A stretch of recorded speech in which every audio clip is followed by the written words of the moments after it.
Well, I don't know whether this will encourage you any. I think it's cooler up here than it is downstairs, if that helps anyone. Tonight we have a rather tricky subject, so I suppose we might as well dive into it and hope that the warmth of the evening will not cause too much psychic fatigue at this time. We are working this evening to determine, if possible, the processes of the subconscious mind in relation to man, and as I termed it, nature, by which we mean those forms of life in which intelligence is possible, but which are not human, according to our understanding. In the last 25 years, we have tried to be very objective on the subject of the human mental activity. And the most concise statement to summarize the general conclusion is that mental activity is now regarded as a form of motion. That it is tied with the concept of movement, and that therefore thinking is a kind of qualitative motion, not from a place to a place, although thought may direct bodily motion from a place to a place. But in itself, thought is a motion from a condition to a condition, from a previous state through a present exertion toward a subsequent condition. If, therefore, we regard the possibility of thought process being a process of motion, how does it differ from every other motion that we know in nature? Well, we observe that that kind of motion, which we term intelligence or intellectual motion, seems to be eccentric in one particular. Instinct can cause things to infinitely repeat themselves. But when, in the process of motion, from a previous toward a subsequent state, the moving object or the moving being is subjected to a crisis, to an unexpected or an unusual condition, then we begin to see traces of true mentation. Thus, we have come to assume that the mental processes are most easily distinguished when habitual procedures become inadequate and the individual is suddenly confronted by something new, by a problem not previously solved, or one certainly unexpected in the situation in which it arises.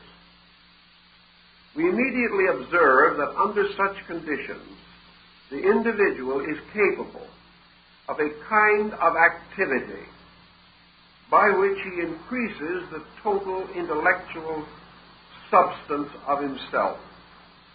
He is able to do that which previously he could not do, or shall we say, previously he had not done, and about the doing of which he was previously unaware. Thus, emergency, or the challenge of the new and the unusual, these most clearly reflect and reveal the existence in man of a creating, solving, intellectual power or faculty. The question then naturally arises, is such a faculty evident or present elsewhere in nature? If mentation is associated with motion, if it is in some way a flowing, and motion itself is purposed, and we must assume that motion is purposed, movement has to have reason. It has to fulfill a requirement, meet a need, express a desire. Things do not move simply for the sake of moving. They are moved for purposes or for reasons. And the Greeks began to study the substance of motion, to distinguish between the types of movement that could be noticed as things self-moved or things not self-moved, or things apparently motionless in the midst of motion. About the latter group, the Greeks themselves had serious misgivings. They doubted if anything was actually immovable, unless it might be deity itself, which could be immovable because inhabiting all dimensions, there was no direction in which it could move, being total life in itself. But if motion is in some way a proof of the presence of intellectual energy, then may we not advance the possibility that all motion, whether it be in animate things or inanimate things, reveals a certain amount of intelligence.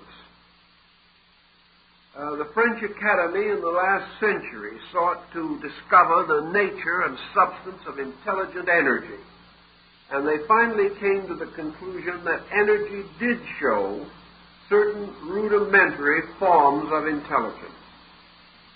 If we wish to assume that the materialist has a strong case, and that we can no longer depend upon spiritual overtones to explain man, then man's intellectual life must arise in his energy field. Intellect must be in some way a production of energy, or a production of motion.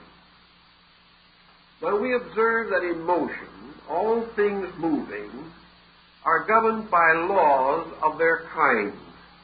The flight of the bird is not merely an accident or an incident. The flight of the bird is the result of the coordination of innumerable factors. The bird is constructed in a way in which its flight is possible. It instinctively and inevitably becomes consciously aware of its own flight possibility. And whether it has any thought about the subject, we do not know. But at least it instinctively flies.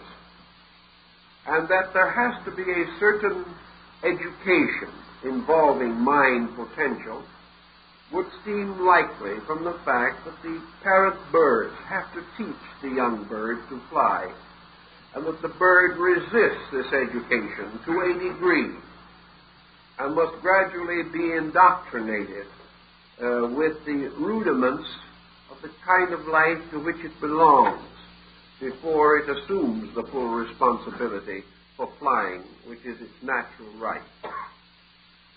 Also, we find that all types of creatures, we can say, possess instinct. But this instinct, in most instances, is more than the mere repetitive process of doing what has always been done. Most animals can react to emergency. Most animals show, if only to a rudimentary degree, the possibility of personal solution to problems. Perhaps they have to be heavily indoctrinated before this is possible. Certainly they do not as immediately rationalize as man does. But experiments with various types of animals, even reptiles and fowl, have indicated that these creatures can be taught. And they can be taught largely by the most common inducement that nature has, and that is the inducement for food. Thus, most creatures will learn to solve the riddle of how to supply themselves with the food necessary to live. And under the tremendous stimulus of need, they will develop ingenious capacities and abilities to gain this food. Experiments in comparative psychology have shown that birds, animals, reptiles, rodents are very easily taught certain procedures. Now the psychologist points out that while the animal or reptile or bird can be taught, it then establishes a kind of habit pattern and will usually abide by that pattern, lacking originality or lacking the ability to work through the type of equation which distinguishes the human mind. There is, however, evidence to sustain the belief that in the animal kingdom there are advanced types, and that these types can gradually be trained or can be unfolded by various inducements until they reveal many of the mental aptitudes, abilities, and thought powers associated with the normal life of man, and can be given an intellectual existence equivalent to a 6 to 8-year-old human child.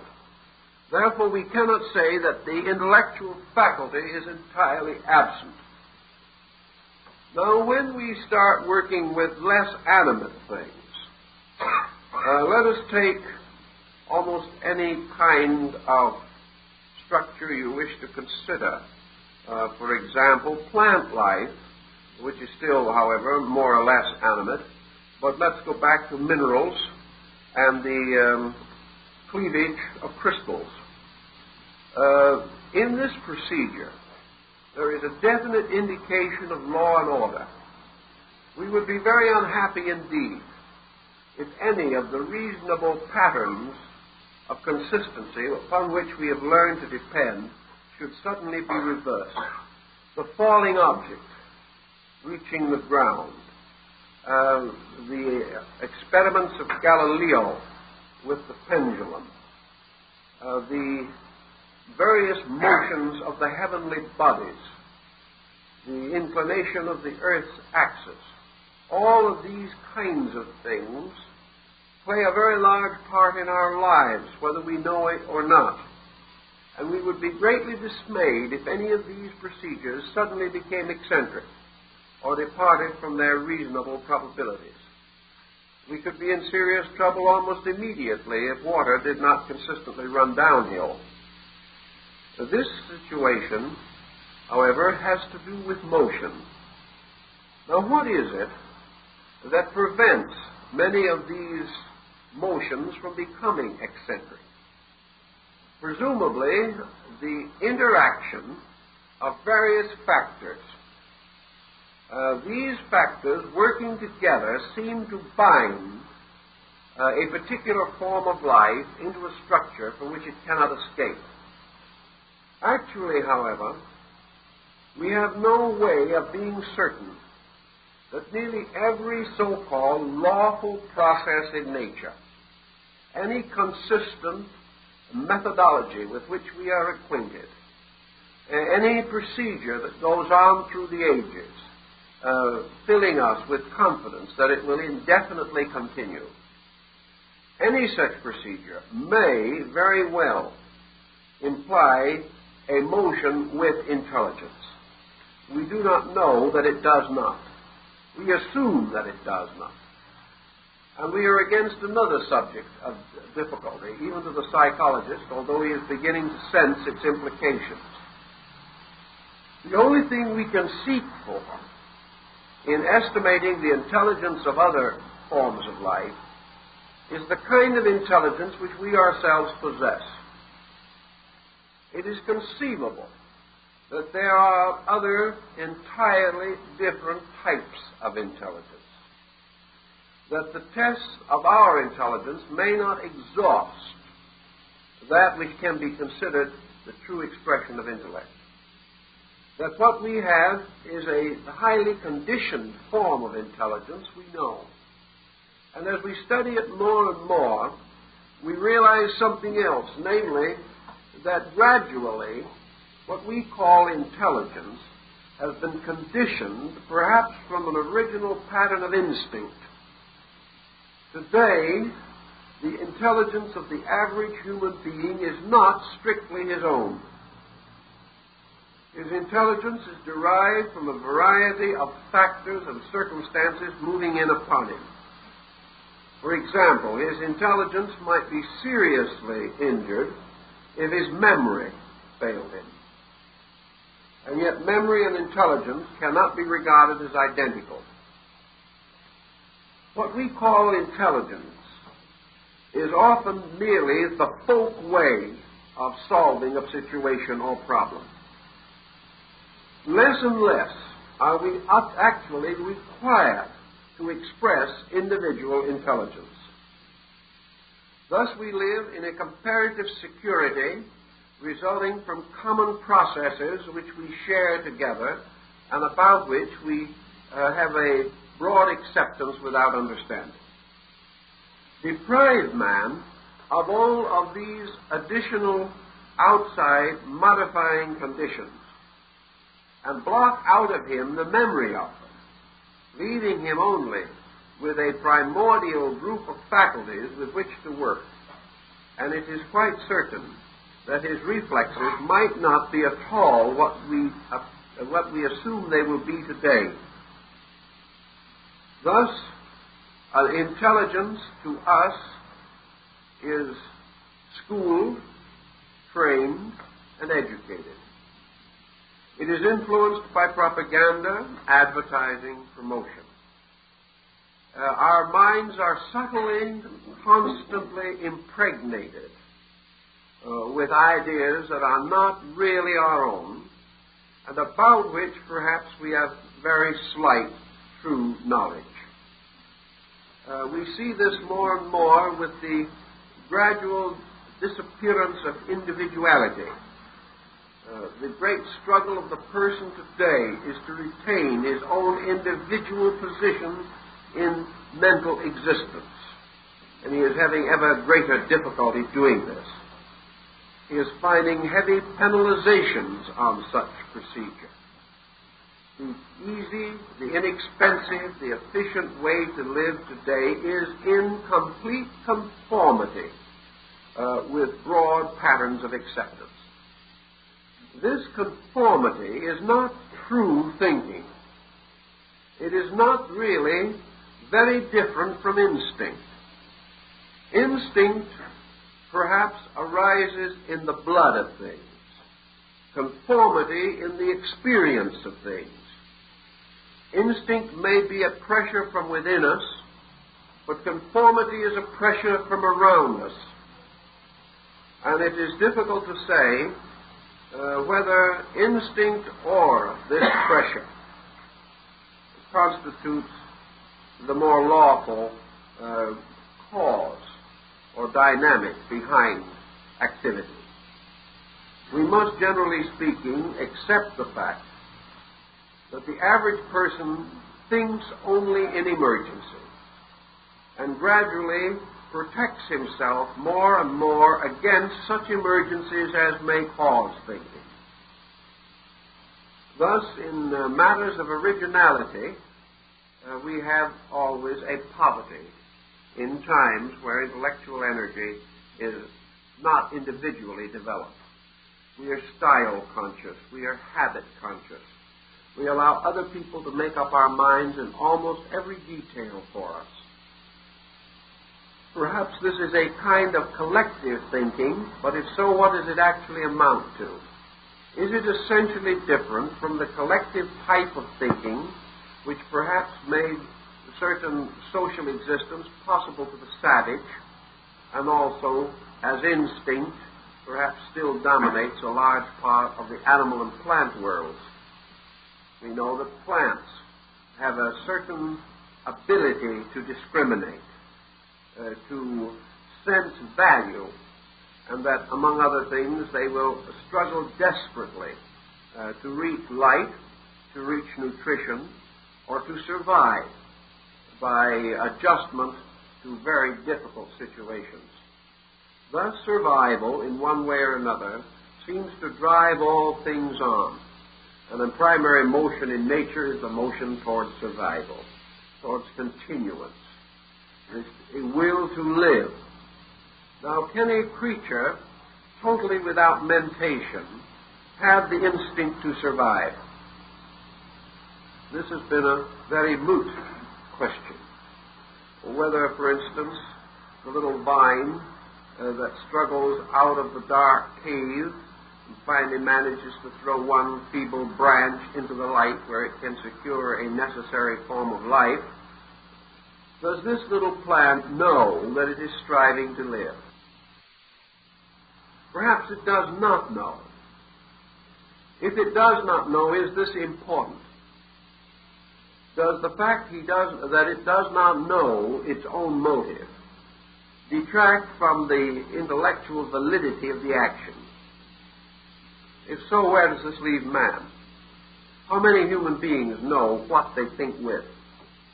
How many human beings can actually give an absolute definition of mind? None up to the present time. How does any individual explain his own thought processes? How much do we know about the basic and rudimentary motives or instincts or impulses which we seek to gratify? The plant, struggling to orient itself in an unhelpful or almost impossible situation, struggles to survive. We say it isn't intelligent because it doesn't know why it is struggling. Man is struggling to survive. Does man know why he is struggling? If you had to sit down today and decide in your own consciousness why you are doing what you are doing today in terms of a long-range purpose that is important, well, what would your own conclusions be?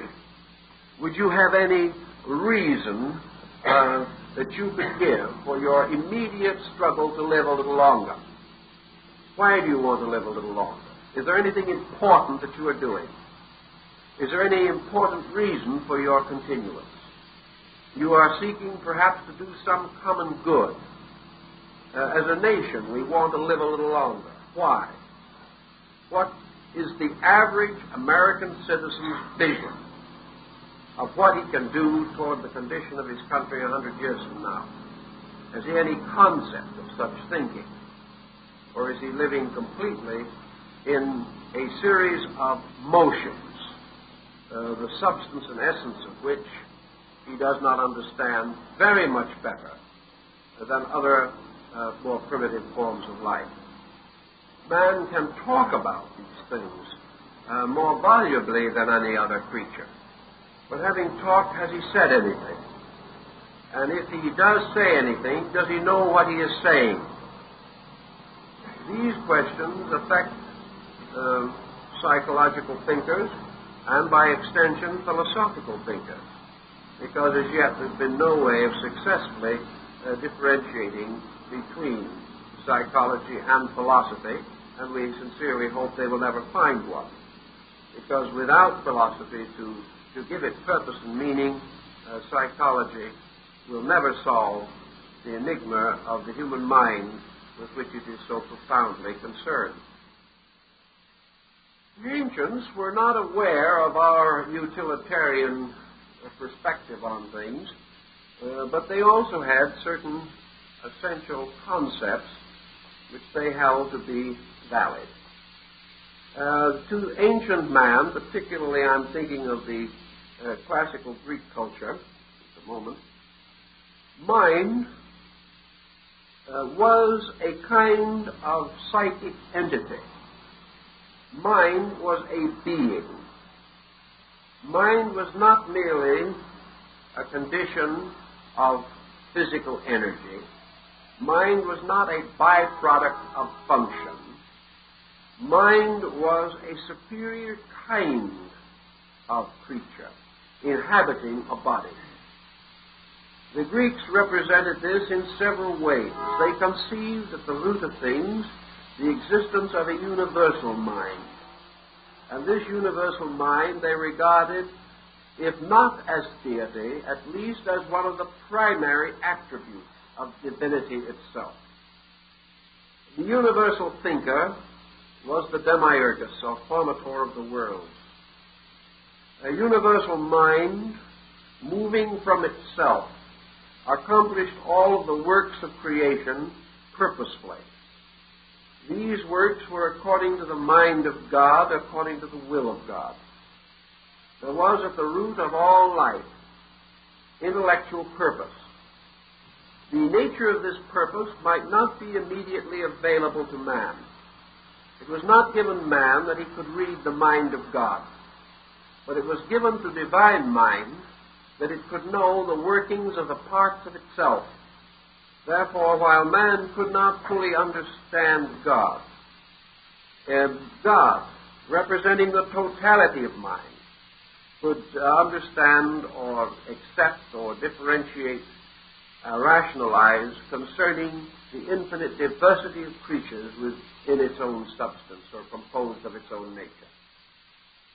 Thus, a mind apart from matter, but forming a partnership with matter under certain conditions, was to a large degree the classical man's approach to the psychological problem.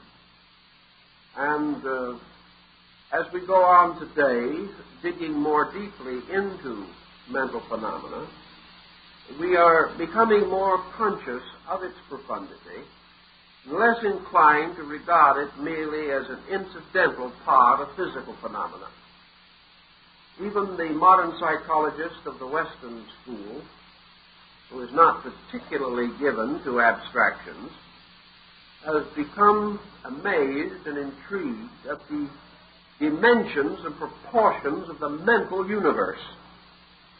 He is discovering, for example, that whereas he thought the physical world was a great and wonderful place with almost infinite opportunity for research and consideration and, unfortunately, for exploitation, he has discovered that the mental world, as it is unfolding to his consciousness today, is infinitely greater than the physical world. That it has infinitely greater potentials. That instead of it merely being a fragment of something, it is far more complete, far more all-embracing than the physical life with which he has previously been concerned. It is now dawning upon him more and more that physical existence is the consequence of mind in action. Instead of the mind being a byproduct of irritation and the cerebral nervous system, what we call mind is really the cause of the nervous system.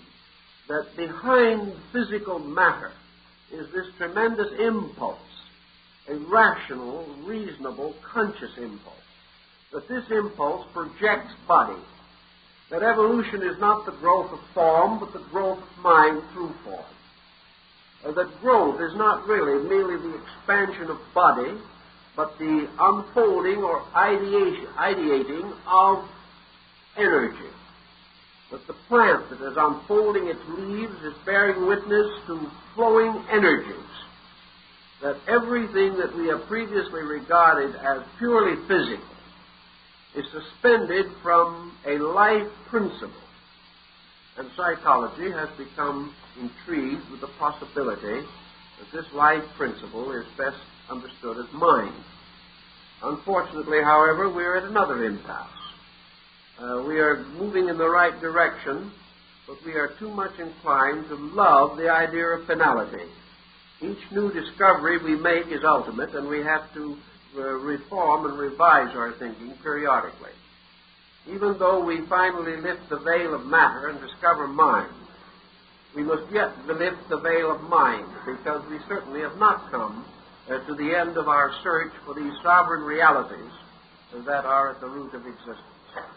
Mind explains many things, but the more we explore mind, the more we realize we need something else which will explain mind. At the moment, we're not too concerned with this because we're having too much trouble and too much excitement analyzing mind. But by degrees, we come into the continuous realization that mind can also be sick. And we have a new perspective the idea of the mind being responsible for many of the forms of sickness that we have previously assumed originated in the body, and that health is more a psychosomatic problem than we've ever previously realized. If, therefore, we assume that mind can be distorted, can be sick, we come a little bit in the direction of Buddhism. We come to Buddha's basic affirmation or thought, namely that you cannot trust mind any more than you can trust body as a solution to all mysteries. We really believe that when we understood body, we would understand man. This has not proven to be true. We now firmly hope that when we understand mind, we can explain man. This will not be true. When we understood body, we explained body and needed something else. When we understand mind, we will explain mind and need something else. And this has always been the human experience in the search of knowledge. Actually, at the moment, we are already beginning to sense that mentalism as a science, that this science of attributing everything to mental phenomena, is beginning to weaken, that it is already showing distinct indications of insufficiency. We are gradually being forced to come back to the old terms that we hoped to discard long ago. We have to begin to think now of the possibility of a spirit or a consciousness behind mind. We have to realize that if mind can be sick, that the health of the mind must be assured by something superior to itself. That if the mind can be caused to depart from law and order, then the mind is not law and order. If the mind is capable of deviation from the reasonable, then the mind and the reason cannot be regarded as identical. If the mind can disobey truth, then mind is not aware fully of the nature of truth. And truth itself is greater than the mind. We have already come to the rather distressing opinion that with the mind we are not going to discover truth, for the reason that it lacks the faculties and the experience breadths and depths by which it can experience totality.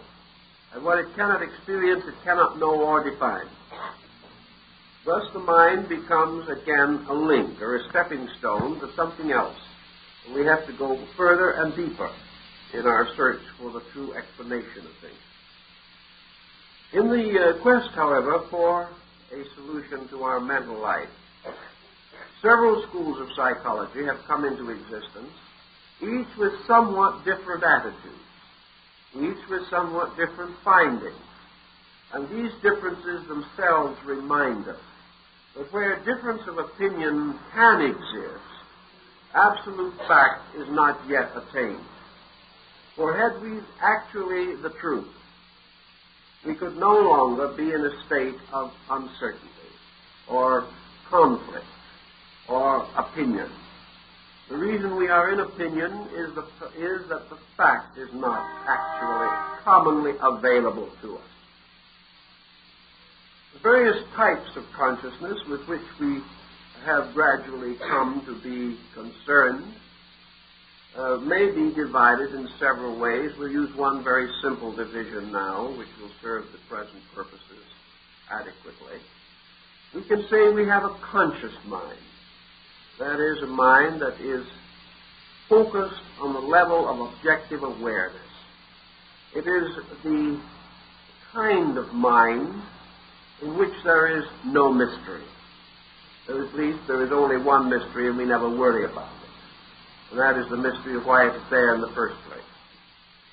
But the common conscious mind is that with which we can reasonably explain things. It is the mind with which we commonly know things. It is the mind with which we daily live. There is nothing too mysterious about it.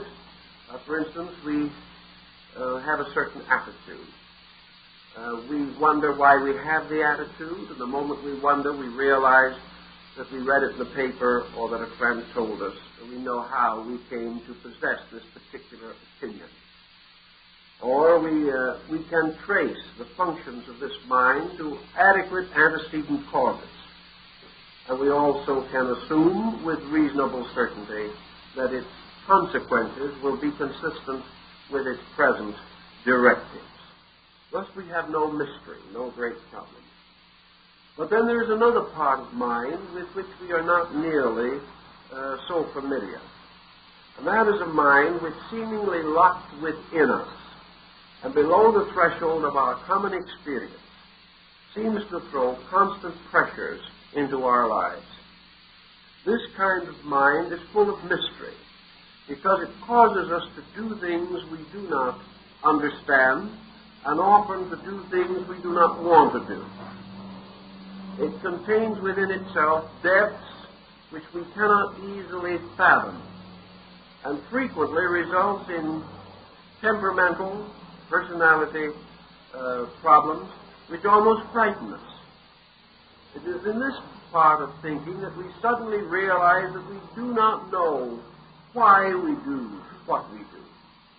We do not know the moment in which some further excess, some unexpected, even terrible thing may arise within us. But there is a kind of thinking which we cannot control, which arises spontaneously within us. And that this thinking is, for the most part, somewhat less on a moral and ethical level than our common conscious thought, as we are generally aware of it. We have a good many examples of this, and in this particular problem, psychological and psychical things seem to come very close together.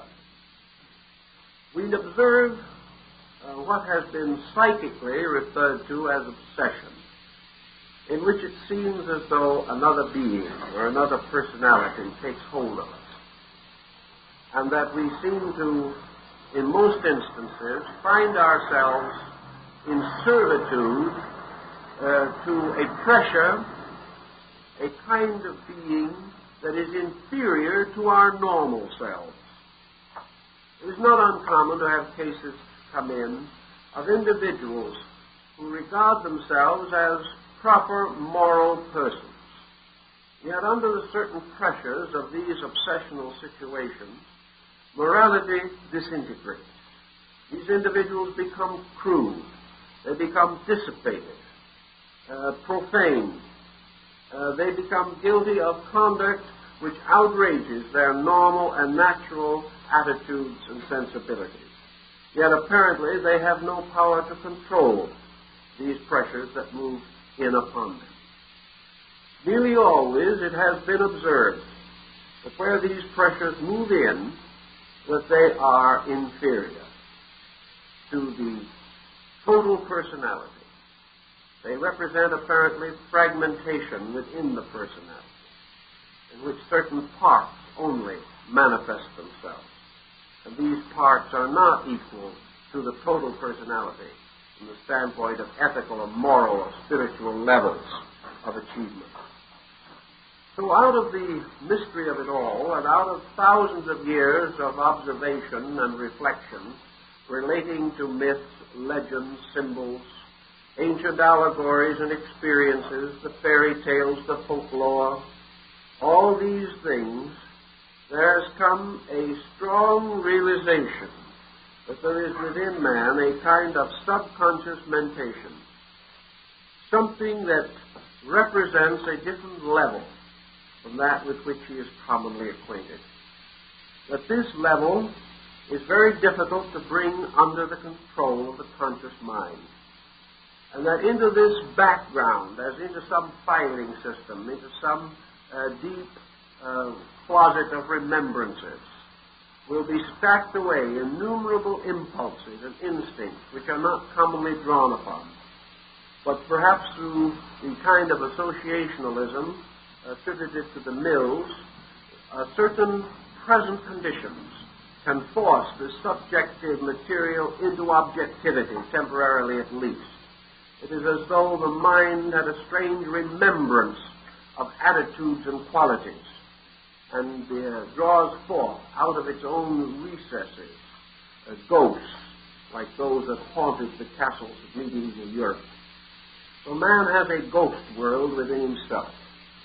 And this ghost world, which is behind the threshold and below the threshold of his ordinary living and thinking, can involve itself in his conscious affairs very much to his detriment, particularly if he develops strong neurotic or frustrational tendencies. All this we more or less recognize and know, and I've only tried to summarize it briefly because we have another purpose, really, which we're going to get around to presently, and that is to analyze as much as we can certain of the procedures that are now in popular use or in popular usage to solve these psychological phenomena. For example, we are told today in psychology that one of the most important things is to ventilate, is to bring up this submerged or concealed material and achieve a certain psychological catharsis. That we must get these frustrations out into the open. If we can only move them into the open by preventing them from continuing to build up within the individual, then we can, to a very large measure, help to restore his normalcy. In other words, the great struggle today is towards an extroversional state. Now, this is a charming thought. It's wonderful to live in a world of extroverting people, but it can be a little complicated. And I think the complication arising from our present psychological position and involving much of our educational program and considerable of our industrial and general social context, that this is wrong, that we're getting into serious trouble. Actually, the solution to man's problem is not extroversion. I cannot see how we're going to solve this by every individual doing everything he feels like doing, because most of the things that he feels like doing have not been very good up to now. Another point is that most of his frustrations, his neuroses, and his difficulties have arisen from doing what he wanted to do, regardless of whether it was wise or not. Mistakes got him into trouble, and the continuation of mistakes will not get him out of trouble. It certainly is not desirable to lock the person into a strong frustrational position in which he will simply continue to be neurotic. What the individual profoundly needs, and what he is not getting, as far as I'm able to observe in any adequate measure, is what might be termed basic psychological education. He needs to know a lot more about himself, and he needs to recognize the importance of governing himself. It isn't catering to himself that is going to restore him. It is learning to become the active director of his own conduct. And this is what, up to now, psychology is not doing.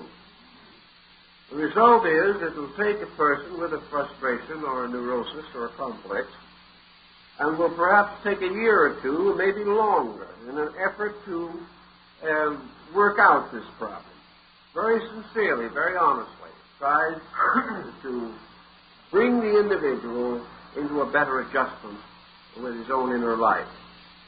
But the trouble here is twofold, however. First, the average patient will not stay long enough with the practitioner to get a complete recovery, even from the problem he is at present suffering from.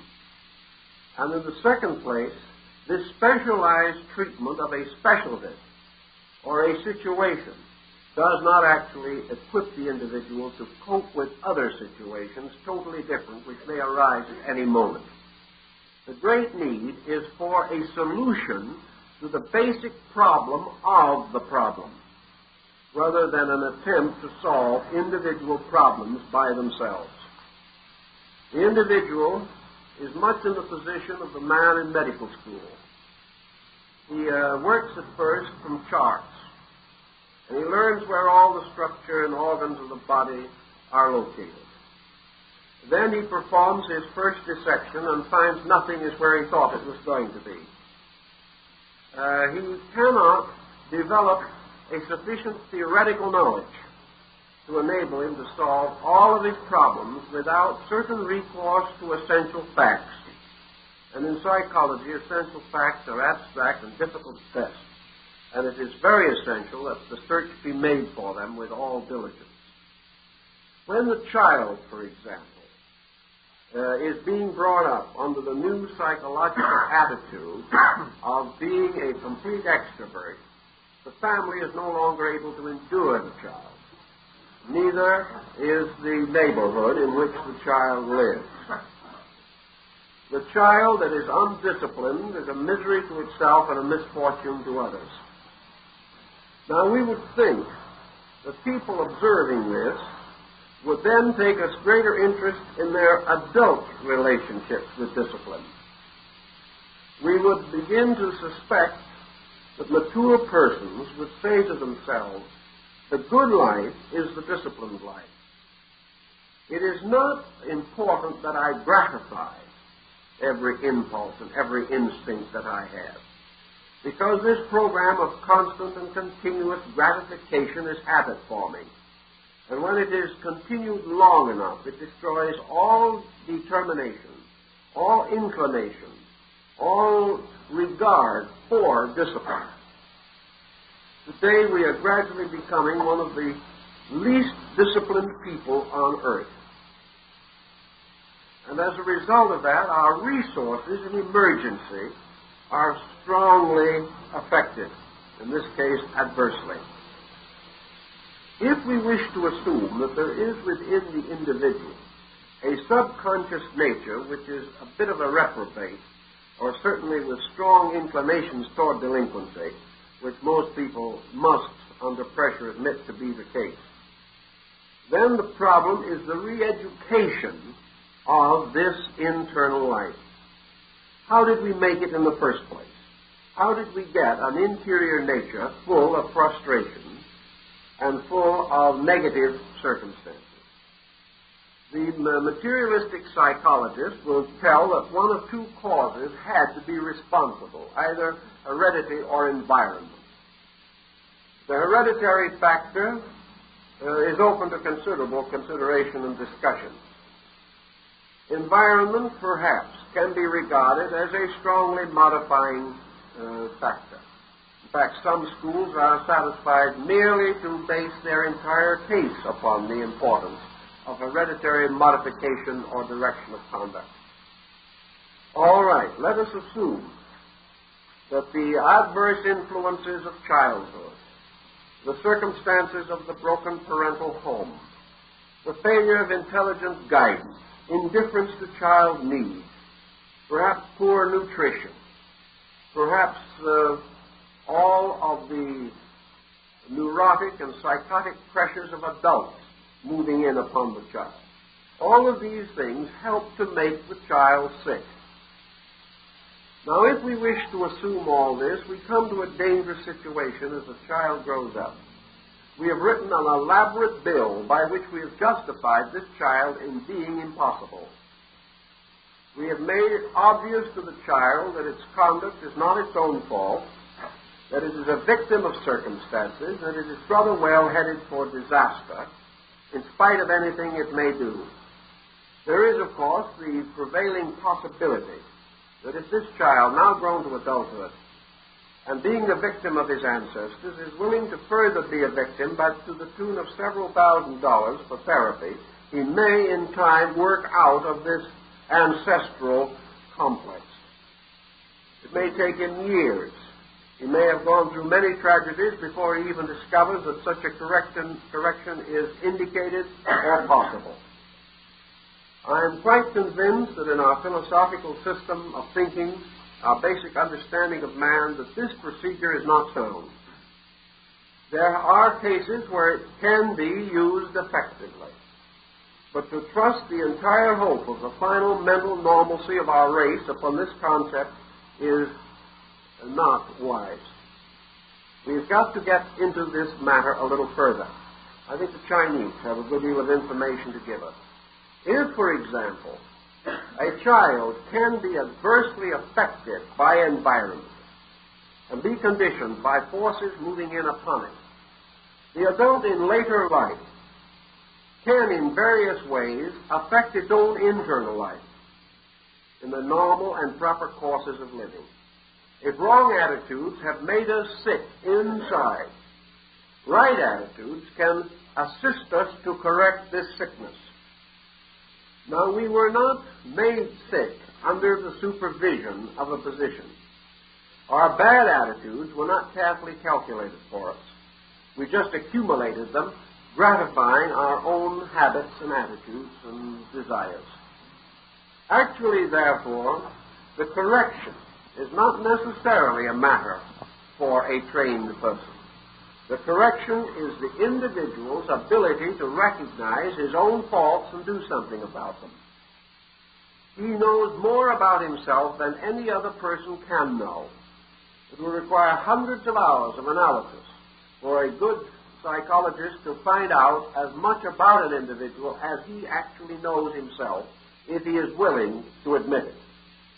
I've talked to a great many persons in trouble who blame their condition upon ignorance. But when you sit down and study through with them, the average person knows what's wrong with him. He also knows why he's in trouble, and he knows it's his own fault. These things he does not want to admit under normal conditions, but in professional relationships he will frequently admit this. This being an admission which he will make and can make, his remedy and his correction lie within his means. It is a problem of the re-education of the attitudes and practices by means of which he got himself into trouble. This means almost certainly that the individual has to take over the administering of his own life and thought. He says, all right, well, how am I going to do this? Is it necessary to have a very elaborate formula for such remedying? I do not think so. The average person is not psychologically sick because of strict adherence to a formula. His psychological difficulties are due to a heterogeneous series of factors which have transformed his inner life into something of a mess. It is therefore perfectly possible for him to gradually reorganize his inner life, straighten it out by recourse to certain values that are available to him. One thing that he has to recognize is personal responsibility for conduct. It was his own effort that got him into trouble. It is his own effort that got him where he is. And it is his own effort that must result in the remedy or improvement of his state. He gradually worked himself into a disaster. The answer lies that he must gradually work himself out of that disaster. He requires no more than the ordinarily available knowledge of his kind, unless he has reached a point in which he is mentally diseased and must come under the general heading of psychiatry.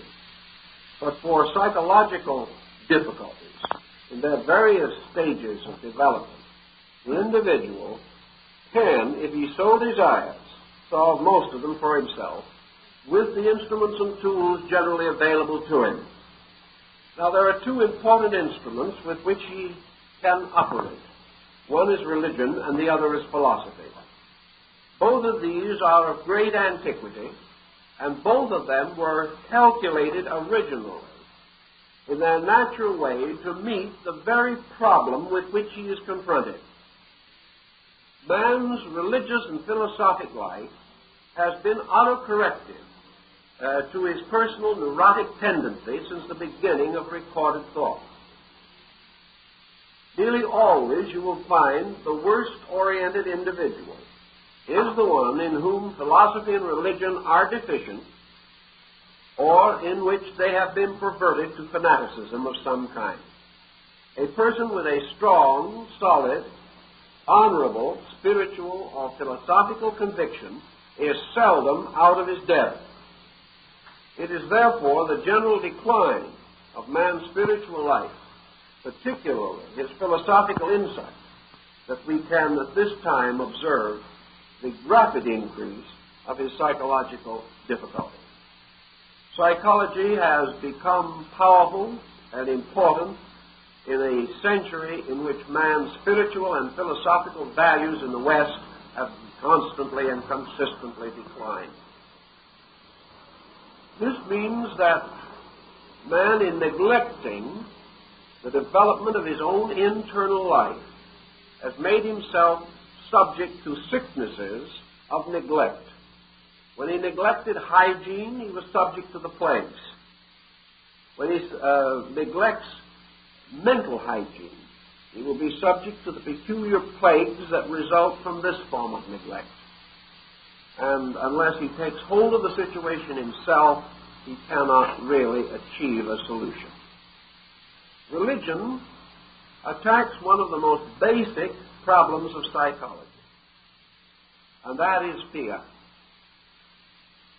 Fear is present in a great many, an overwhelming number of cases where psychological pressure is present.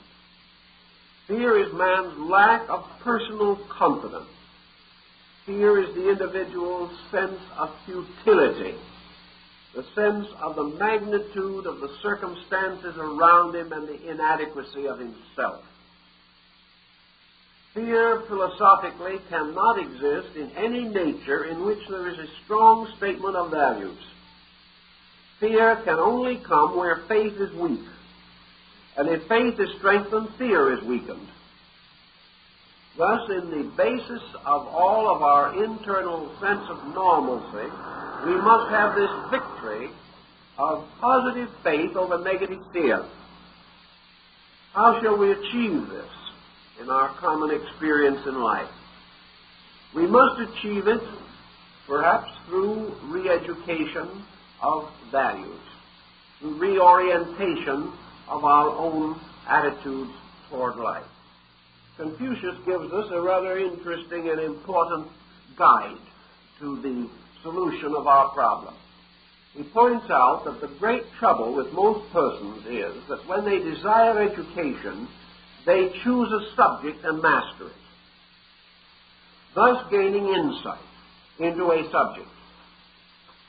Having gained this insight into the subject, they then become distinguished as an exponent of the subject and remain miserably ignorant in everything else. The result is that we have the great philosopher, intellectual philosopher, who simply does not know how to make a living. We have the great artist who cannot get along with his relatives. We have the successful businessman who cannot get along with himself. We have the person who attains to great rational understanding but is never able to control his own temper. All of these eccentricities, these inconsistencies, are the result of the individual attempting to master subjects instead of attempting to master his own relationship to life. Instead of mastering a particular theme, it is first necessary for him to master the principle of learning. The beginning of the secure, normal life of man is the attainment of what Confucius calls the superior state. The superior man, according to Confucius, is simply one in whose life the performance of an inferior action is impossible. It's not a case where he's fought it out with his own conscience and won. It's simply impossible, because the instinct to inferiority has ceased. And by the instinct of inferiority, we mean the instinct to live below the level of recognized value. How then would you attain to this particular desired state of recognizing value, of becoming the superior person? Confucius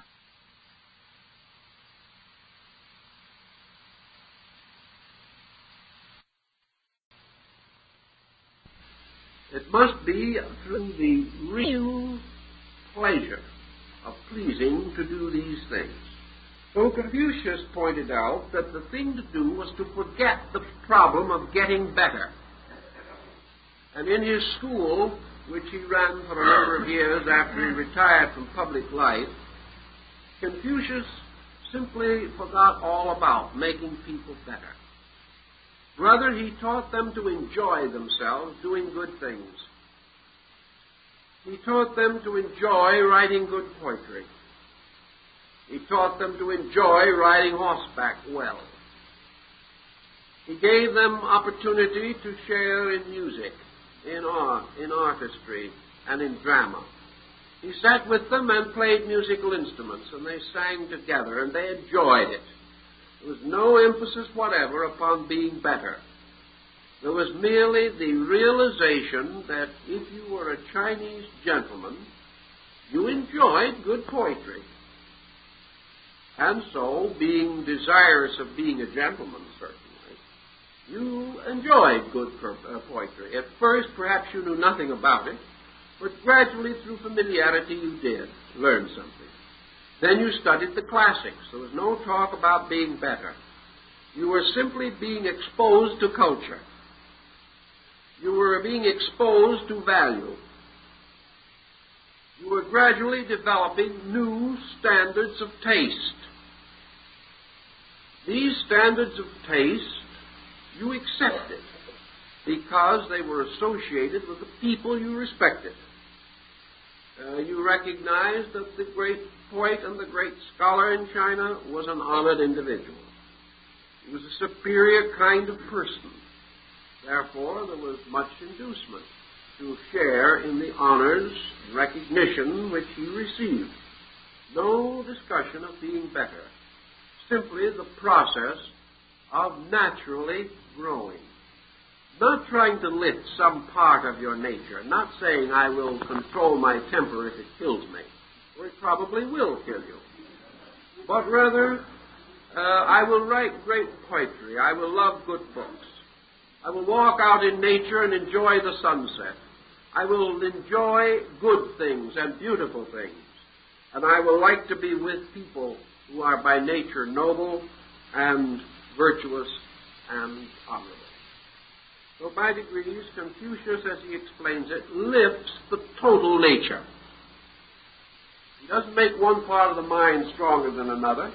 He simply lifts all of the consciousness until the individual becomes a little ashamed to do things that are not consistent with his new appreciations, his new values. He finds it a little more difficult to be dishonest if he truly loves beauty. He finds it a little more difficult to be unpleasant if he really wishes to be regarded as an admirable person. And by degrees he grows. He overcomes these negative qualities simply by inviting himself to a larger understanding of life. He simply does the things more and more adequately, which he has a desire to do. Confucius talked to his disciples, or those who came to study with him, and he found that even those of comparatively mediocre personal attainments had certain desires, certain hopes, certain things which they desired mostly to accomplish. One of them wished to be a good horseman, and this was what was emphasized. Because in horsemanship came sportsmanship. And as Confucius pointed out, a man who is a good horseman respects his horse. And a man who respects his horse will respect another man. Gradually also good sportsmanship came in. And the man who believes that the best rider should win the race will also believe that the best thinker should have the office. He will also believe that merits become more important. He will not be envious of those who succeed, but will rather try to fit himself to succeed, because he understands the principle of good sportsmanship. Thus, in various ways, the individual raises his general attitude toward life. He raises his attitude by directing his activities toward worthwhile things. Most neurotics have no worthwhile activities. If they have any, they have overworked them or perverted them until they have lost their worthwhileness. The individual who has an activity as a desperate escape from something will never function normally. He will destroy the very remedy which could help him. If, however, having certain restrictions or limitations or problems within his own nature, he seeks a broad, deep compensation through properly selected activity, he will find that by gentle direction he can lead his life into more profitable channels. Thus he can work with the powers and principles that he has. As he goes on, depending more and more upon qualitative value within himself, philosophy will no longer be a long and difficult word that he is afraid of. He will reach for it and reach for true religion because he has gradually built within himself the kind of consciousness that needs these things. They will no longer be forced upon him as therapy. He will instinctively and inevitably choose them. As his own nature, under a certain broad directive, is given an opportunity to unfold according to its own laws and principles. Health is the natural state of the body. Normalcy is the natural state of the mind. And this state is most easily restored and most quickly restored by permitting normalcy, by gradually causing the nature to direct itself more and more toward normal expression. A gentle leadership toward normalcy is much better than a violent correction. The individual will discover that he can, in most cases, solve his problem. That his subconscious mind is not going to continue to betray him unless he continues to feed it. If he continues to pour mystery into it, if he is surrounded by circumstances which he regards as dishonest, if he continues to see himself as a victim of this or that, if he lives in a universe which is not rational, and material science takes rationality away from the universe, if he feels himself the pawn of accident, or the helpless victim of outrageous providence, if these emotions are within him, he will be sick. He cannot help it. He will regard his condition as hopeless and will dissolve in his own doubts and depressions.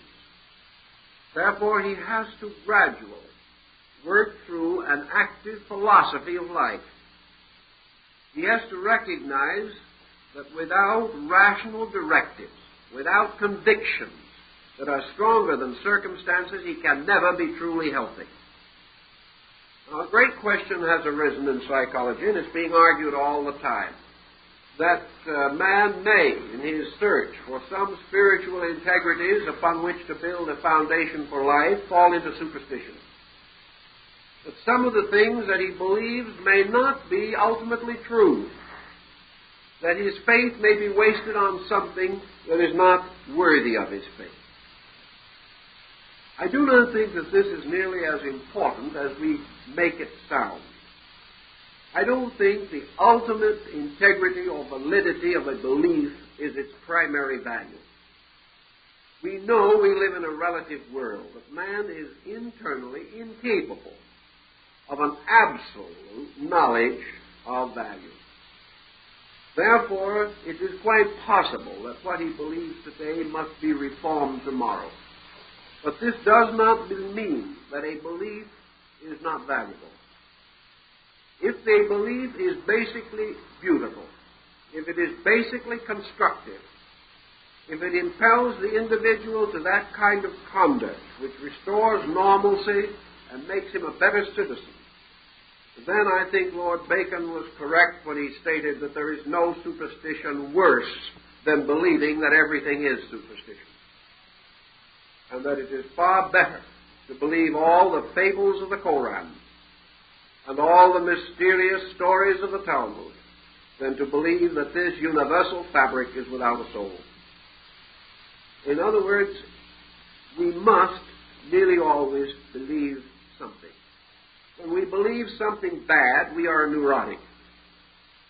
When we believe something good, we are no longer neurotic.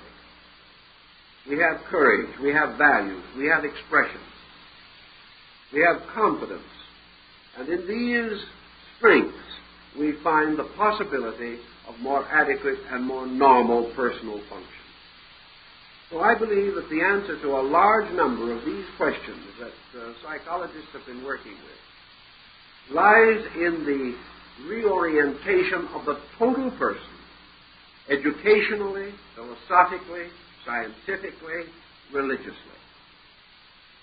A reorientation in which a new standard of value is made available to the individual. Nothing in the form of our material dilemma can be solved without a better standard of value than we have now. And if we are going to solve world problems, we must use the same instrument that we would use in solving individual problems. We are sick when our standard of value is not strong enough and not high enough. We are well when our standard of value is bigger than ourselves and continually challenges us to grow and to become more than we are at any particular given time. So the ventilation of our subconsciousness can in many ways be affected by a mystical equation. The ancient peoples had the realization that you could re-indoctrinate this internal part of yourself. The meditative disciplines, the various sacred arts and sciences of ancient peoples and Eastern nations, by means of which certain internal life was strengthened. These disciplines certainly were calculated to make a distinct change in the subconscious life of the individual. Self-discipline and spiritual or sacred exercises and rituals also affect this subconscious pattern. They set themselves in it just as excesses and mistakes have set themselves in it. They strengthen the internal life, and it is quite possible that there is a wonderful power by means of which man is capable of completely redeeming and regenerating his own internal life. Perhaps this is the alchemistical transmutation of base metals. Man does not have to go on being a neurotic indefinitely, nor does he have to depend upon a mechanical formula which may or may not actually meet his needs. Neurosis is a challenge. The moment the individual is unhappy, there is something wrong with his mental and emotional life, just as surely as the moment he is sick, there is something wrong with his physical habits or his physical economy. Unhappiness is a symptom. It is a symptom of being wrong in something. No one can be miserable and right. No one can be correct and be in trouble all the time. Consequently, we must accept unhappiness or disunity of our inner lives, lack of peace of mind and peace of soul. We must accept these obvious weaknesses as indications of sickness within the psychic life. Perhaps the sickness is not dangerous or deadly, but it is present if we are not at peace with ourselves. Again, as we have noted before, this comes into rather violent contrast with our modern thinking. We are more or less taught today that irritation, frustration, neurosis, these things make better people. That we must have a big fight on our hands all the time in order to spur us on to what? To the hypothetical achievements of the future. I heard someone not long ago point out that if it was not for this tremendous dissatisfaction, this desperate struggle to be what we are not, the whole race would go to pieces. Well, if we struggle much more, we will go to pieces anyway. We're not going to achieve the end that we want. It depends on what we want. If we want a competitive civilization that is going to go on and on and on, becoming more difficult, more expensive, and more frightening through the ages, until scientifically we involve ourselves in some fantasy more incredible than modern scientific fantasy fiction, if we just want to go on struggling for unknowns and perhaps hazarding our own survival, we can do so. But that we should assume that the continuation of misery is the justification for living is basically wrong. It's based upon the idea we've always been uncomfortable and therefore we might as well get used to it. We have today in the United States more than 1 million persons mentally sick. But there's no use telling these people to get used to it. Nor is there any use in telling them that they are splendid martyrs on the field of progress. There is no use telling them that they may never be well again, but that 1,000 years from now we will reach another planet in a steel projectile because of the tremendous kind of stress that wrecked them. This type of thinking is absolutely invalid, and yet it's the kind of thinking that is dominating too many people's minds today. Actually, any form of psychology, any form of sociology, any form of so-called progress, which is essentially detrimental to vast numbers of persons, or detrimental to one sensitive human soul, cannot be right. It is simply that we accept these things because we've never known anything else. Now, we must face some such a situation as this, and we must also, if we believe, as we do believe, in the presence of justice, in the presence of universal good, reality, truth, in the existence of a sovereign purpose and plan behind all things, if we believe in principles that are real and valid, we must sometime recognize the importance of living what we believe. And the moment we start living these principles, because we believe them, we will find that our psychological conditions will rapidly improve. The subconscious of the individual can just as easily be a repository of good as it can be a repository of fear and doubt and anxiety.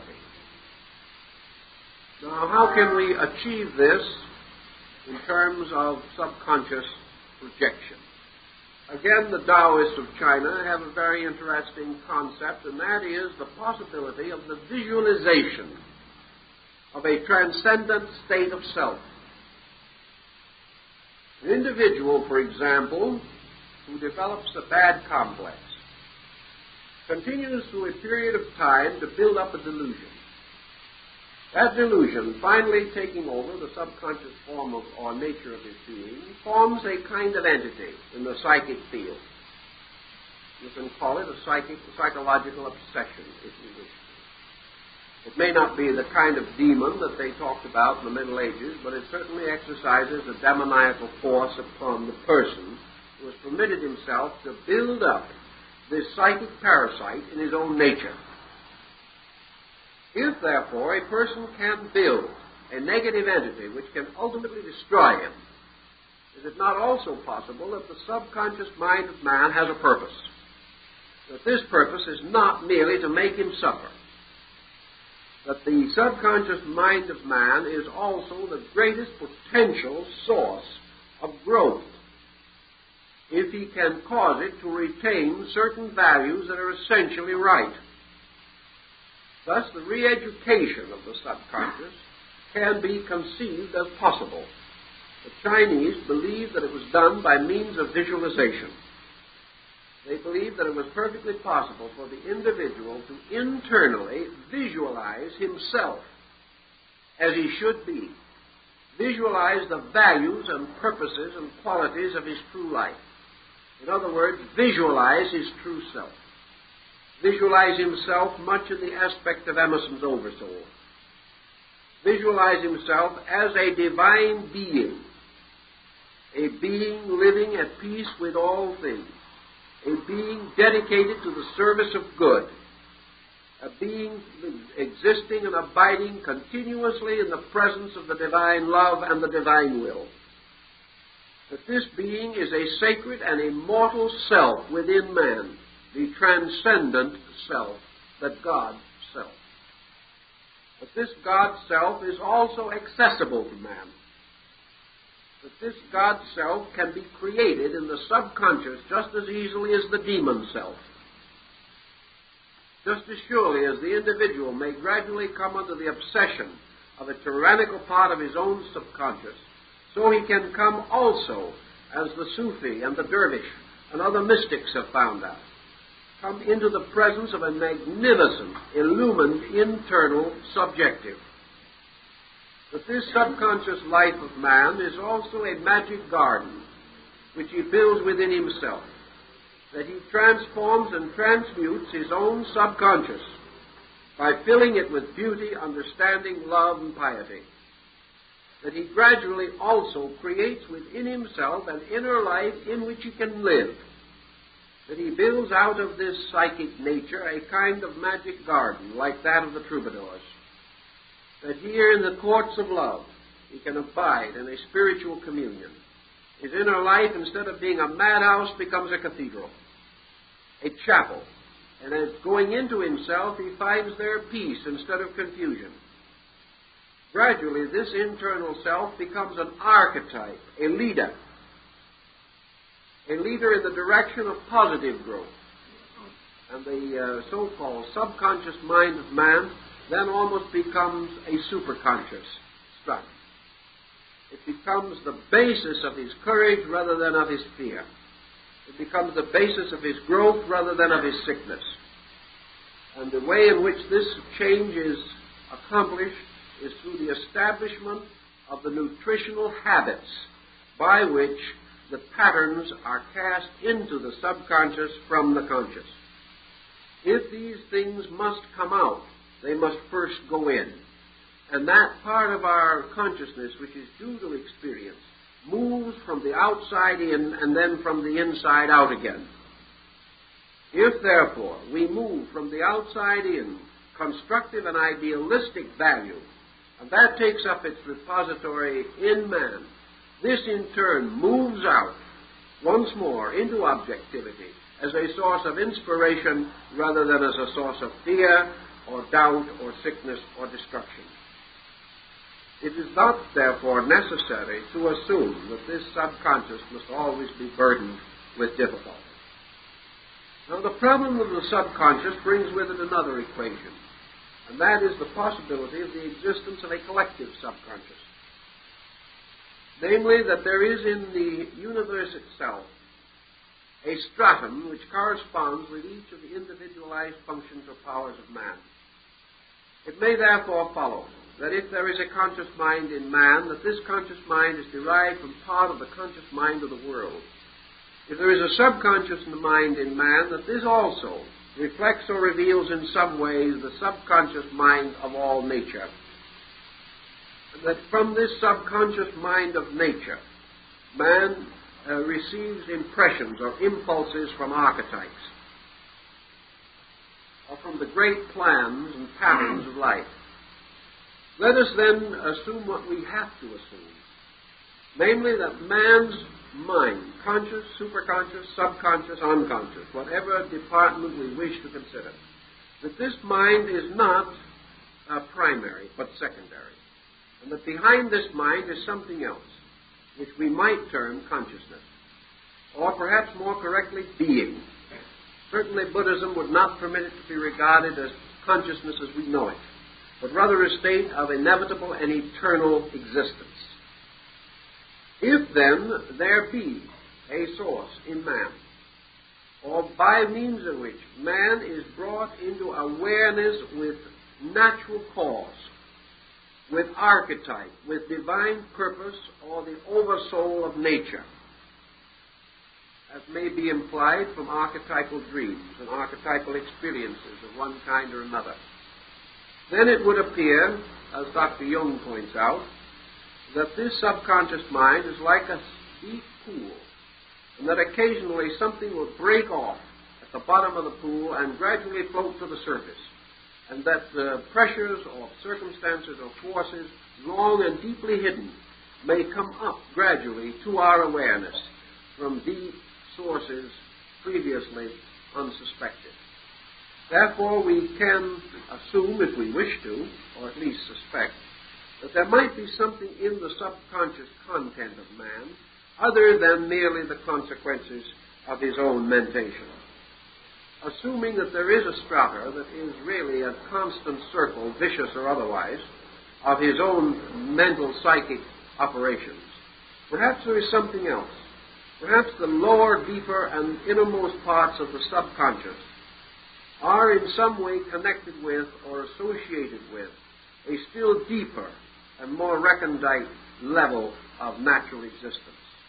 Perhaps there is a divine will or a divine plan that impresses itself upon the deeper parts of man's consciousness, particularly the subconscious or unconscious parts of the psyche, and by so doing gives man an awareness of spiritual extension or an awareness of cause beyond his normal human capacity. We cannot say that this is not true. We can say that there are instances beyond question of doubt in which something superior to the purpose of the individual was impressed upon him through archetypal dreams. We may assume, of course, that this superior thing is a part of his own nature, a higher and a more divine part, which he perhaps never contacts except through the phenomena of the subconscious or unconscious minds. Perhaps only in archetypal dreams does the will of his own total being become known to him symbolically, emblematically, or figuratively. This is conceivable, but perhaps does not essentially change the major pattern with which we are concerned. This pattern has to do with the general perspective which we have toward life itself. Let us assume for a moment that the subconscious or inner part of ourselves, below and behind the threshold of consciousness, as we daily exhibit it, is older, deeper, and in many ways more valid than consciousness. That consciousness is merely a manifestation, a small part of this deeper thing coming to the surface of our awareness, and that for every moment of consciousness, man has a tremendous power of unconsciousness, which is not vacuum, which is not absence, which is not darkness or negation, but a state of a spiritual existence below the threshold of our definition, something that we cannot immediately cognize. If then such is the case, there is every possible reason to suspect that the so-called unconscious or subconscious may have tremendous values. Supposing the great conflict that we have today is due to the fact that man objectively is violating certain principles and laws of his own subconscious. Supposing man as a subconscious being, rooted in nature and law, deriving certain inner counsel or inspiration from higher levels of interior recognition. Suppose this conflict is between what man internally knows to be right and the frustration of a program or pattern which he consciously accepts but which subconsciously he cannot accept. Is it possible that our trouble today is that our external life is simply not acceptable to our internal understanding? That we are gradually divorcing ourselves more and more completely from our own internal?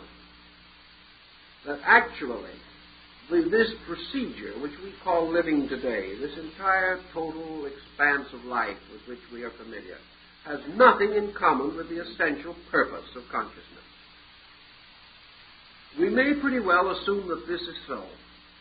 The reason why we may assume that this is so is because we are aware that the motions of consciousness are not identical with the motions of thought, and there is no reason to assume that there is a dependency of one upon the other.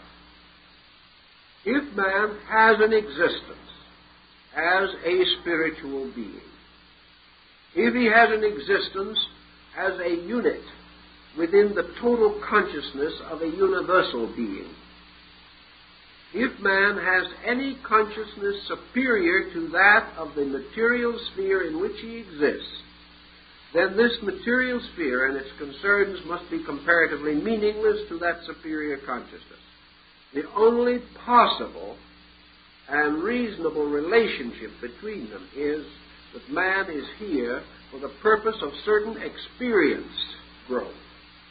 That the individual exists in the dream only in order that he may be impelled to awaken from that dream. That nothing that relates to an eternal existence can be justified or satisfied by present levels of conduct, except the implication of essential growth itself. The only thing that man can really do in this world that is important is become better.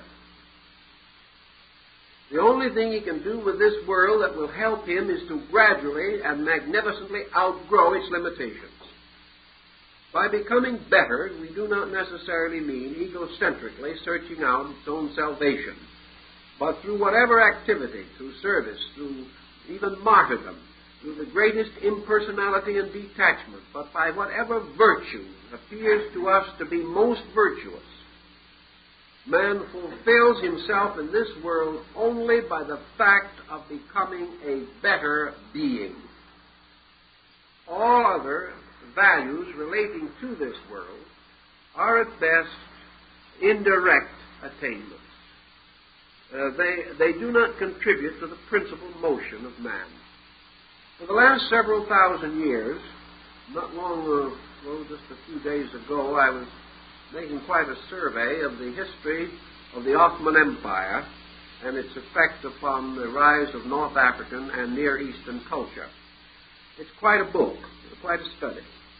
And one of the things that you learn almost from the beginning, and you never have to unlearn anywhere during the procedure, is that you are going to be confronted with an endless pageantry of human selfishness, stupidity, greed, lust, and pillage. And you're not disappointed.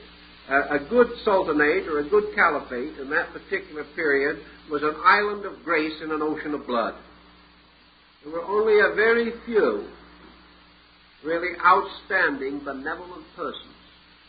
Yet all these persons who lived and suffered and died, who conspired to destroy each other, who aspired to some small gain, who lived by making life unbearable to others, all these have come and gone, and they are the story of man, the story of this tremendous uselessness, this tremendous waste of energy, this constant emphasis upon selfishness in a world in which selfishness can never win anything except a magnificent mausoleum.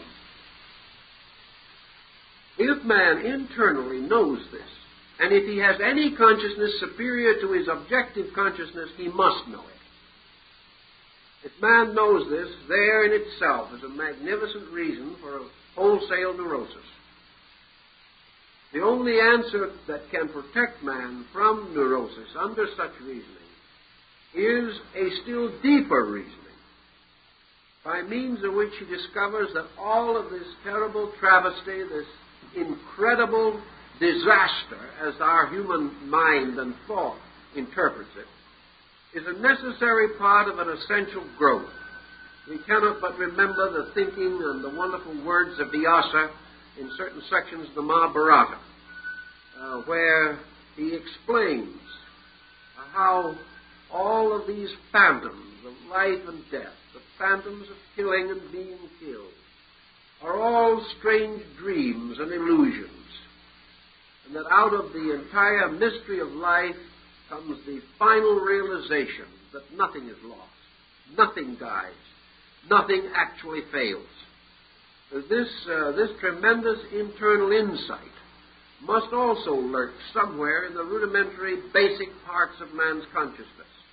For without such basic instincts, he could scarcely survive the tragic weight of his own errors.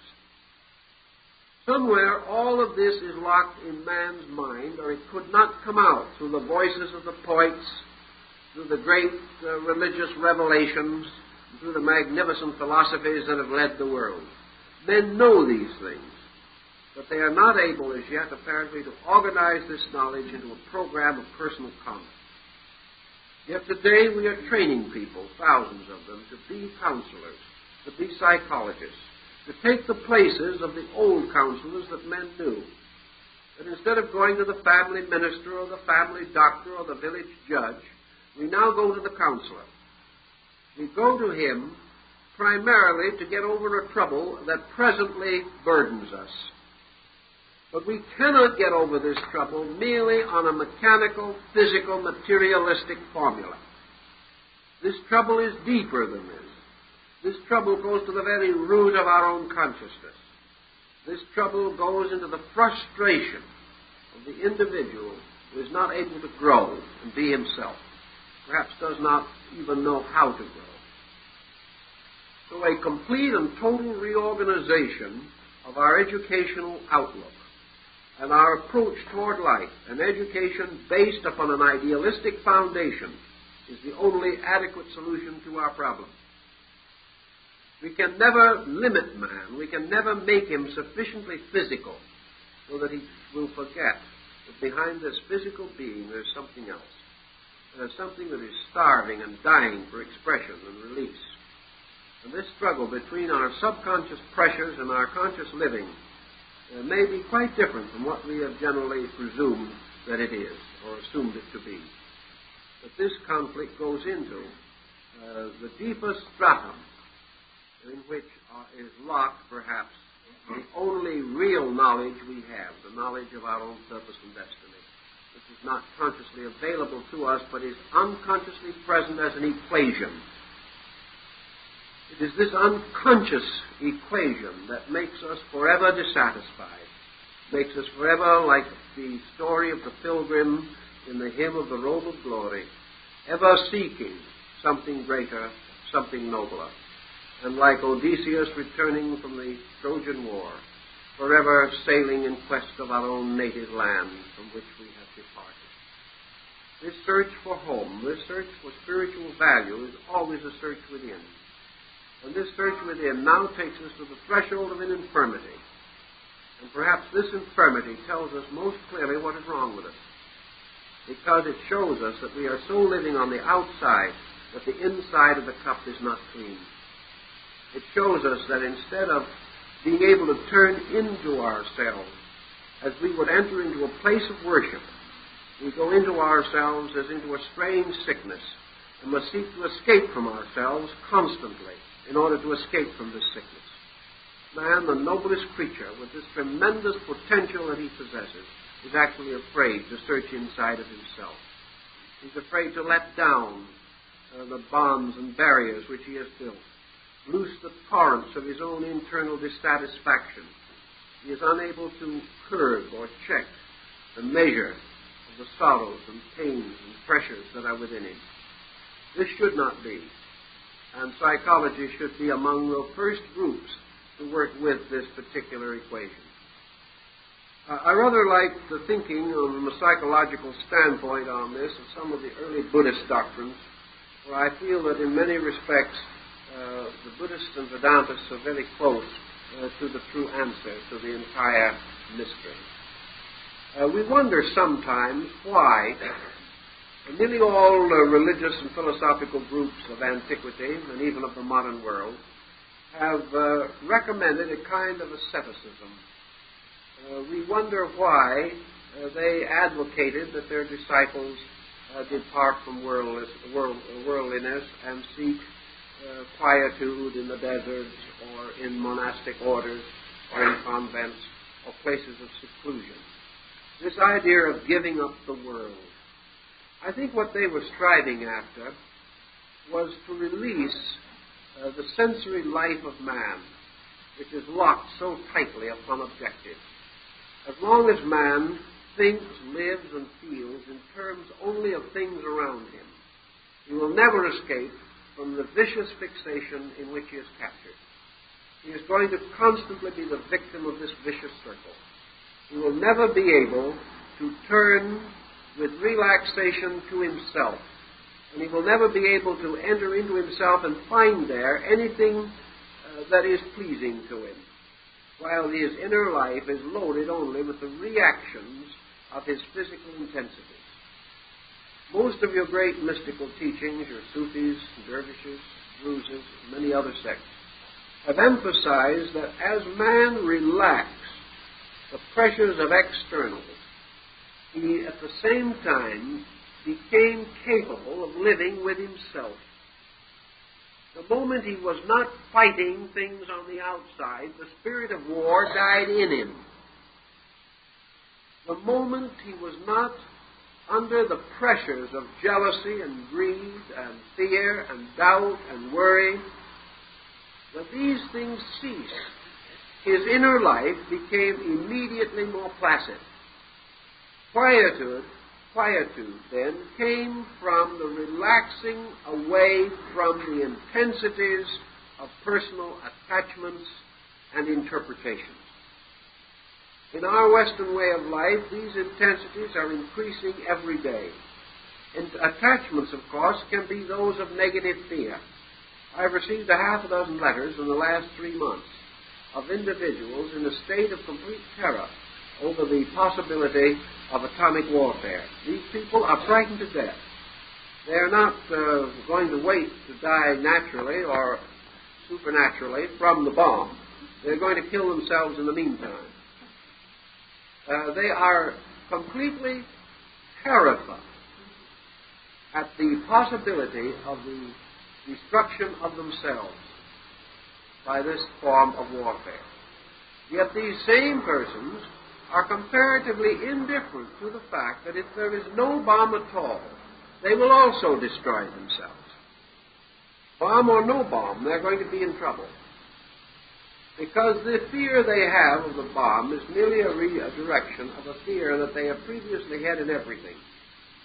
Fear will destroy them, not the thing which they fear. And while an individual fears, he is never sure of life, and he is never able to release his own internal into a state of security. It is quite possible that the individual may sometime be faced with great physical crisis. But if he is, all the more reason why he must have his internal resources intact with which to face it. Fear will never accomplish this. Yet persons who do not live well are afraid to die. Yet these persons may be committing suicide with their own thoughts. But because they are thinking the way they want to, this suicide is a perfectly acceptable prospect. All this must change if we are ever going to solve anything.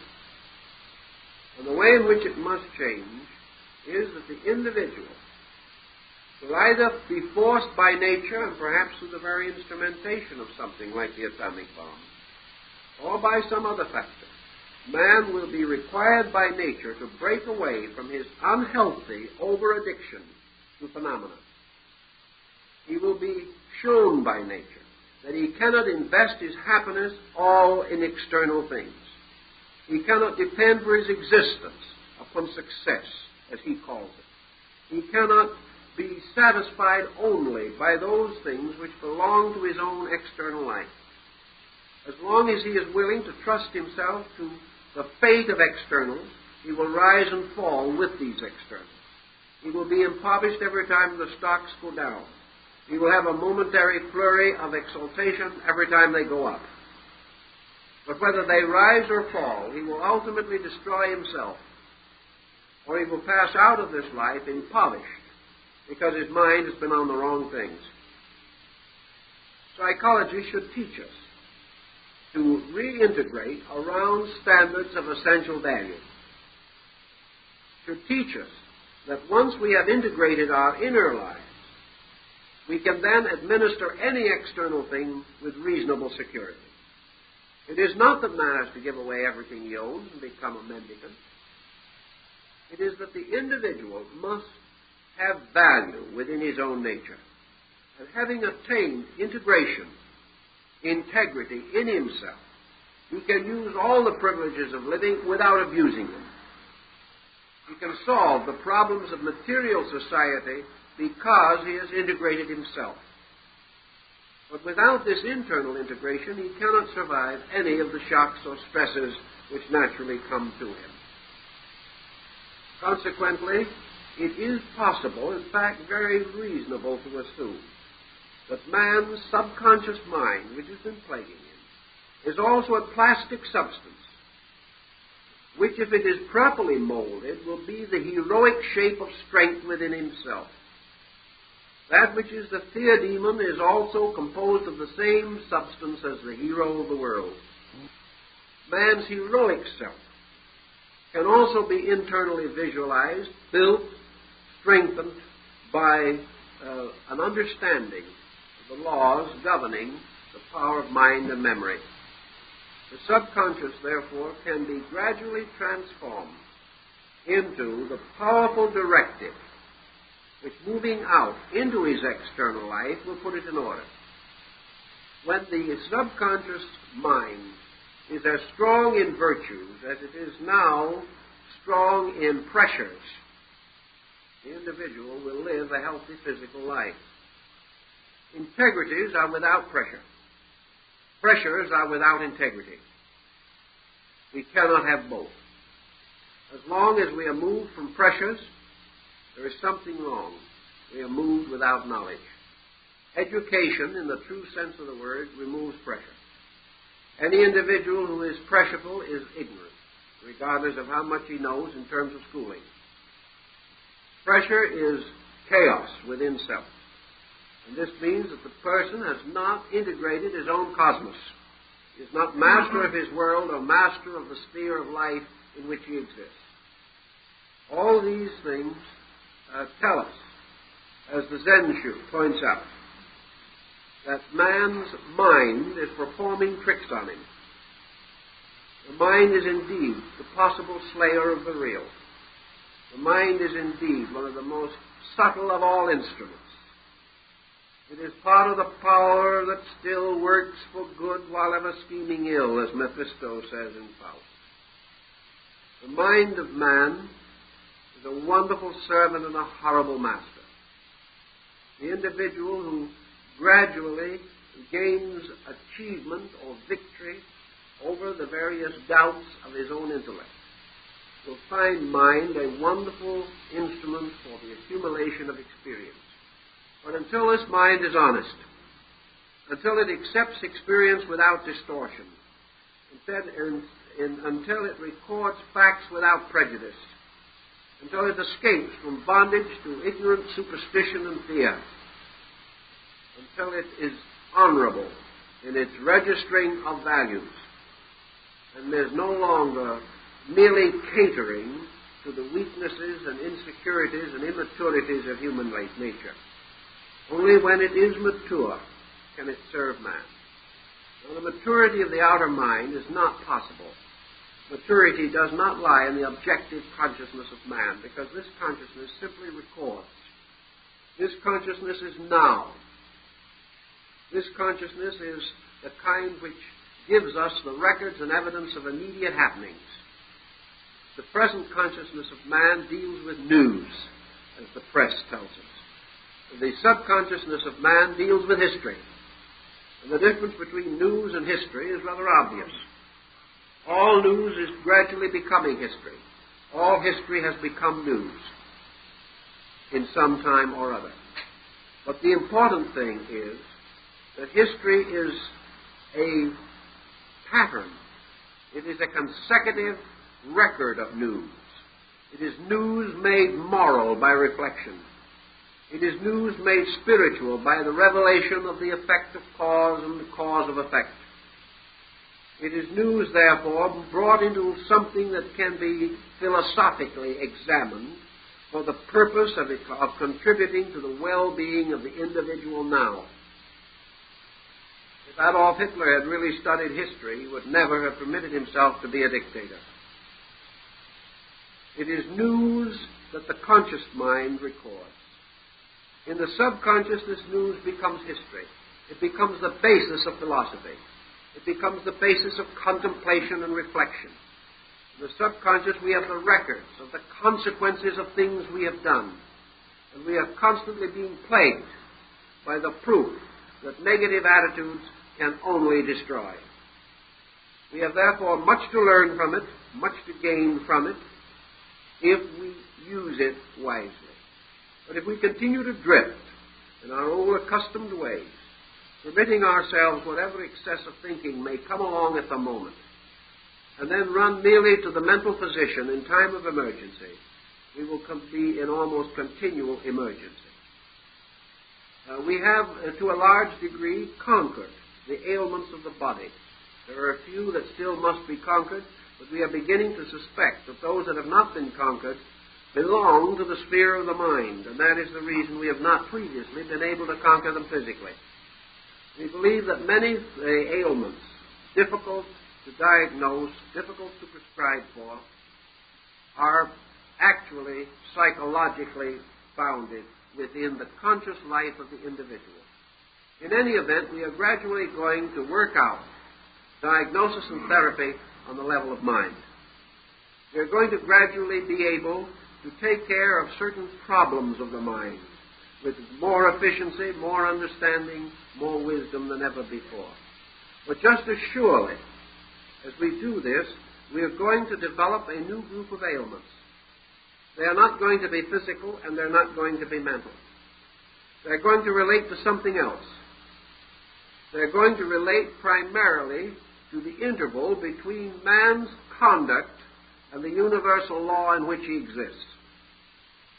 There's going to be finally a group of ailments that will be corrected by only one thing, and that is man's voluntary obedience to the divine plan of which he is a part. Also, man's voluntary dedication to self-education until he knows what that plan is.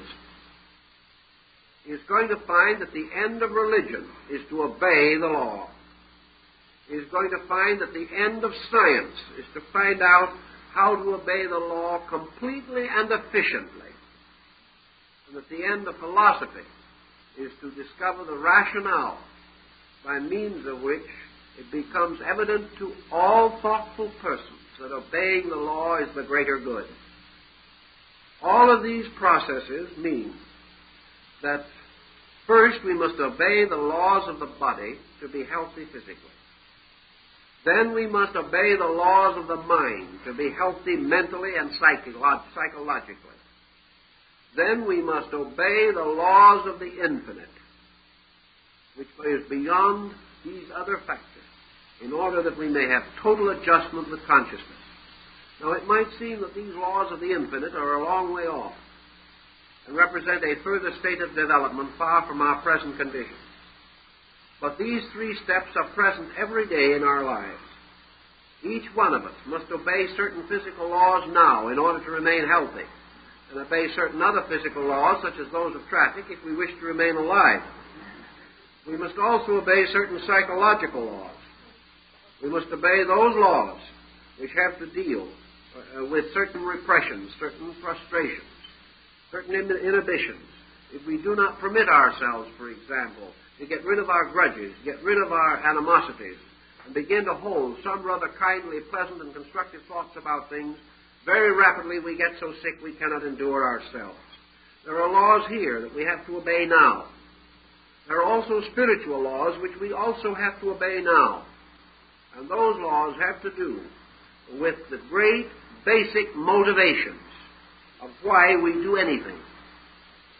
We should not obey physical laws merely in order to stay well, nor should we obey psychological laws merely in order to stay sane.